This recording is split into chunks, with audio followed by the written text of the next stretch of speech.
Sa pagpanaw pa rin ng Santo Papa, ano nga ba ang mga tradisyon at protokol na sinusundan ng Vatican? Alamin yan sa Balitang Pambansa ni Christian Bascones ng PTV Manila. Sa pagpanaw ni Pope Francis nitong Easter Monday, agad na ipinatupad ang protokol ng Vatican. Si Cardinal Kevin Farrell bilang Camerlengo ang nag-anunsyo ng kanyang kamatayan at pansamantalang namuno.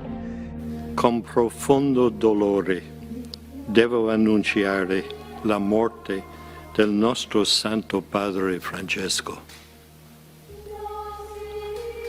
Alle ore 7:35 di questa mattina, il Vescovo di Roma Francesco è tornato alla casa del Padre. Isinagawa ang tradisyonal na ritual, tinawag ang kanyang pangalan at sinira ang Fisherman's Ring. Selyado ang papal apartments at ipinabatid sa College of Cardinals ang balita bago isa publiko. Sinimulan ang Novendiale, 9 na araw ng paglulusa.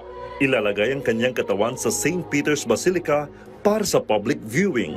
Ayon sa kanyang habilin, payak ang burol, bukas na kabaong, walang embalsamo. Gaganapin ang burol sa St. Peter's Square at ililibing siya sa Basilica of Santa Maria Maggiore, ang unang papa na hindi ililibing sa Vatican sa loob ng 1 siglo. Sa halip na 3 kabaong, payak na kahoy na kabaong ang ginusto ng Santo Papa. Pagkatapos ng libing, magpupulong ang College of Cardinals para sa conclave. Makakaboto ang mga kardinal na wala pang 80 ang edad. Kinakailangan ng 2/3 na boto para mahalal. Itim ang usok kung walang nanalo. Puti naman kapag may bago ng papa.